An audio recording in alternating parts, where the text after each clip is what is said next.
l'exploration de l'arbre de branchement, on a donc vu qu'on pouvait effectuer un élagage des branches. Donc on pouvait arrêter d'explorer certaines branches en fonction de plusieurs situations. Soit le problème est infaisable, soit les bornes supérieures et inférieures sont identiques.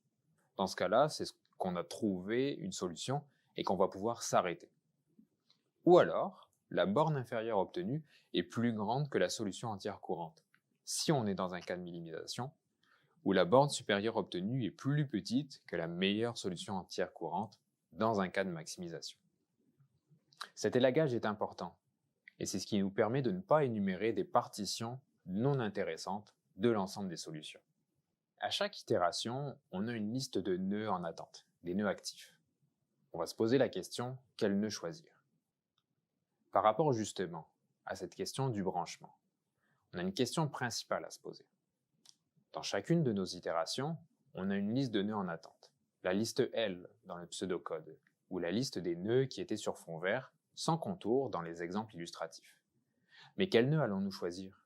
Lequel allons-nous regarder en premier?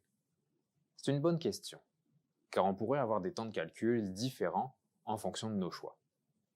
Ici, je reprends un des premiers exemples qu'on a vu de manière numérique. Dans l'exemple numérique qu'on avait vu, on avait résolu notre problème en 5 itérations. Donc on avait résolu notre problème via la résolution de 5 sous-problèmes différents. Vous avez par contre à l'écran l'arbre de branchement au complet. On se rend compte que l'arbre de branchement au complet a 11 nœuds. Donc des mauvais choix auraient pu nous amener à résoudre 11 sous-problèmes au lieu de 5. Ainsi, le choix de la branche à explorer est vraiment important, encore une fois. Il est très difficile, par contre, de savoir quelle est la bonne branche à explorer en premier. Au niveau des stratégies qui existent pour l'exploration de l'arbre de branchement, on a plusieurs stratégies principales. Profondeur d'abord, largeur d'abord, meilleure borne d'abord, meilleure estimation d'abord et l'utilisation de stratégies mixtes. On va donner quelques détails sur chacune de ces stratégies. Pour la stratégie de profondeur d'abord, l'idée est de choisir le dernier nœud qui a été créé. Stratégie last in, first out. Donc le dernier nœud créé, c'est le prochain nœud que je vais aller résoudre. Ça nous permet d'obtenir une solution entière rapidement et d'arrêter d'explorer les branches grâce à l'obtention de cette solution entière. La résolution est aussi en réalité plus facile. Quand on ajoute une seule contrainte à un problème d'optimisation, on peut résoudre ce problème-là plus facilement que si on repart d'un problème totalement différent. L'implémentation aussi, du point de vue du code informatique, est plus facile. Par contre, ça nous oblige à effectuer une grosse exploration en profondeur de l'arbre et demande de revenir sur pas mal de pas pour continuer l'exploration de l'arbre. Les mauvais choix qu'on va faire vont être excessivement coûteux car on va aller loin en profondeur avant de se rendre compte qu'on a fait un mauvais choix. La deuxième stratégie qui peut être utilisée, c'est la stratégie de largeur d'abord, breadth first. Dans ce cas-là, on choisit d'explorer le nœud actif le plus ancien. Donc l'idée va être plus d'avoir un arbre plus gros que profond.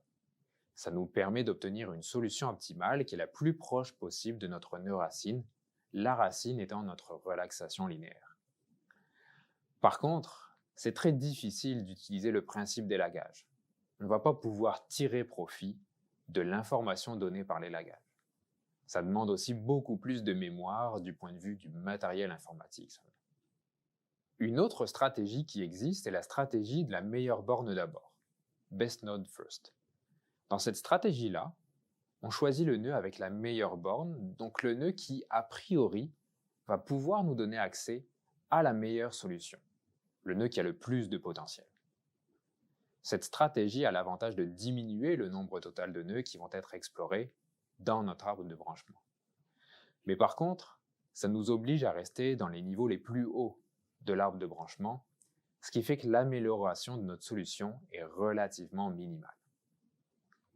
L'amélioration des bornes est relativement minimale, donc éventuellement, on pourrait prendre plus de temps au niveau de la résolution.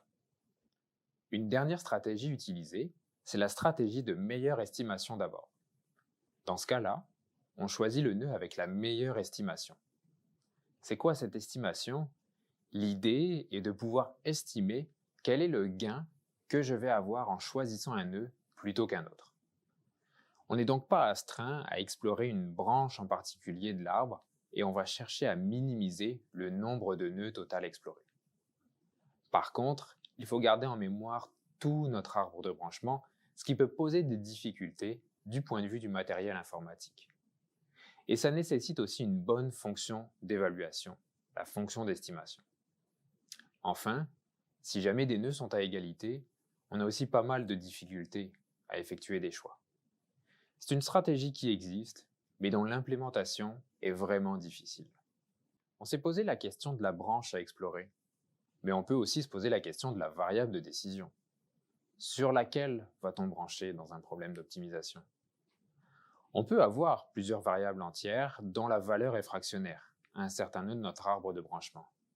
Ainsi, on a la question qui se pose, quelle variable entière choisir?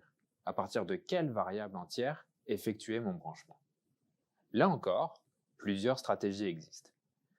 Stratégie de la variable la plus fractionnaire, la variable la moins fractionnaire, branchement fort, pseudo-coût. Dans la stratégie de variable la plus fractionnaire, on va regarder celle dont la partie fractionnaire est la plus proche de 0,5. A l'inverse, la stratégie de variable la moins fractionnaire, on regarde la variable dont la valeur fractionnaire est le plus proche de 0 ou de 1. On peut aussi avoir une stratégie de branchement fort. Dans le branchement fort, l'idée est de résoudre les deux sous-problèmes qui vont être créés à partir du branchement. Et on va au nœud qui nous amène la meilleure amélioration en termes de fonction objectif. Ça demande donc d'effectuer quand même pas mal de résolutions de problèmes avant de choisir notre variable sur laquelle on va brancher. La dernière méthode qui peut être utilisée est ce qu'on appelle la méthode des pseudo-coûts, pseudo-cost en anglais.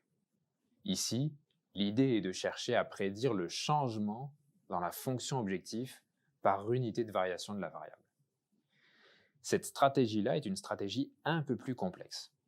Si ces stratégies vous intéressent, je vous renvoie aux références qui seront montrées à la fin de cette séance. Par rapport justement à nos différentes stratégies de branchement, une petite parenthèse sur les problèmes où on n'aurait que des variables binaires.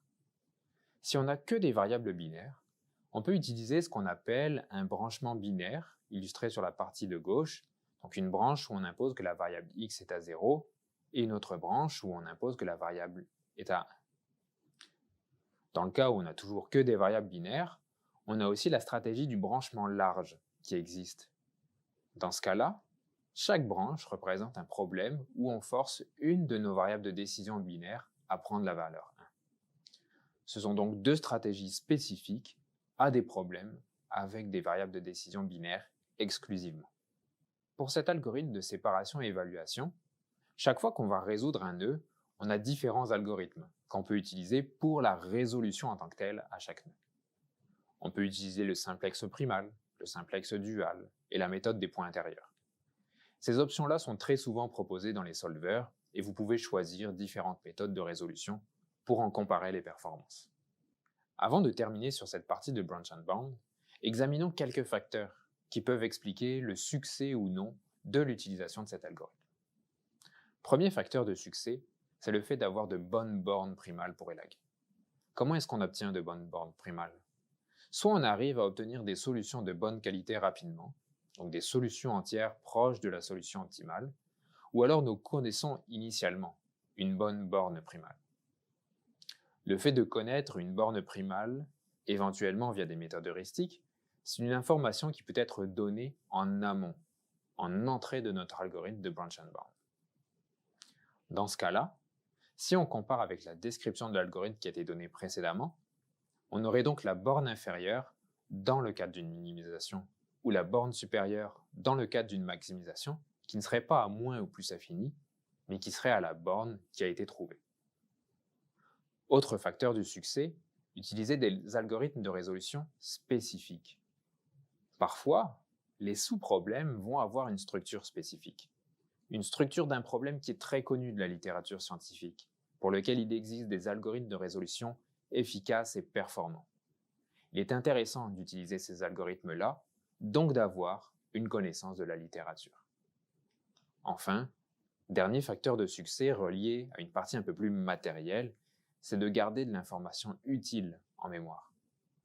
De nœud en nœud, on a de l'information qu'on va pouvoir réutiliser. L'information sur les variables de base et hors base, telles que vues dans le module 2 de ce MOOC en recherche opérationnelle.